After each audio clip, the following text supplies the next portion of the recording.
ഷാരോൺ വധക്കേസിൽ ഗ്രീഷ്മയ്ക്ക് വധശിക്ഷ വിധിച്ച് നെയ്യാറ്റിൻകര സെഷൻസ് കോടതി. കേരളത്തിൽ വധശിക്ഷ ലഭിക്കുന്ന ഏറ്റവും പ്രായം കുറഞ്ഞ വനിതാ കുറ്റവാളിയാണ് ഗ്രീഷ്മ. വീണ്ടും ദൃശ്യമാധ്യമങ്ങളിൽ ചർച്ചയായിരിക്കുകയാണ് വധശിക്ഷ എന്ന ശിക്ഷാരീതി. മനുഷ്യാവകാശങ്ങൾക്ക് ഇത്രയേറെ മൂല്യം കൽപ്പിക്കുന്ന ഈ കാലഘട്ടത്തിൽ ലോകത്തെ തന്നെ ചർച്ച ചെയ്യപ്പെടുന്ന ഒന്നാണ് വധശിക്ഷ വേണോ വേണ്ടയോ എന്നത്.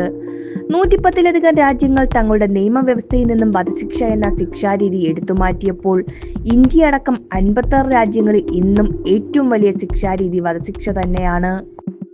ഇന്ത്യൻ ശിക്ഷാ നിയമം IPCയിൽ നിന്നും BNS മാറിയ സാഹചര്യത്തിൽ നിലവിൽ കൊലപാതകം, റേപ്പ് ഉൾപ്പെടെയുള്ള 15 കുറ്റങ്ങൾക്കാണ് ഇന്ത്യയിൽ വധശിക്ഷ നൽകാൻ സാധിക്കുക.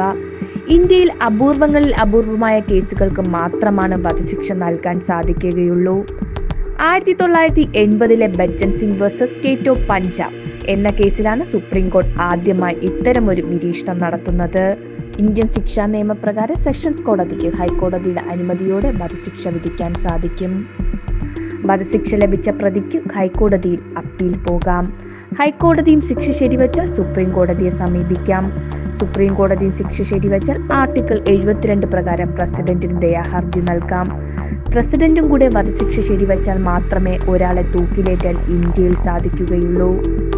സ്വാതന്ത്ര്യത്തിന് ശേഷം ഇന്ത്യയിൽ എത്ര പേരെ വധശിക്ഷയ്ക്ക് വിധിച്ചു എന്നതിന് കൃത്യമായ ഒരു കണക്കും സർക്കാർ പുറത്തുവിട്ടിട്ടില്ല. അജ്മൽ കസബും അഫ്സൽ ഗുരുവും അടക്കം 7ഓളം പേരെ 2000-ന് ശേഷം ഇന്ത്യയിൽ തൂക്കിലേറ്റിട്ടുണ്ട്.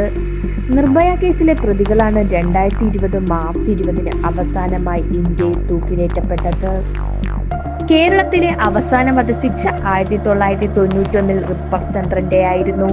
കണ്ണൂർ സെൻട്രൽ ജയിൽ വെച്ചായിരുന്നു പ്രതി തൂക്കിലേറ്റപ്പെട്ടത്. നിലവിൽ ഗ്രീഷ്മ അടക്കം 40ഓളം പ്രതികളാണ് കേരളത്തിൽ മാത്രം വധശിക്ഷ കാത്തുകിടക്കുന്നത്.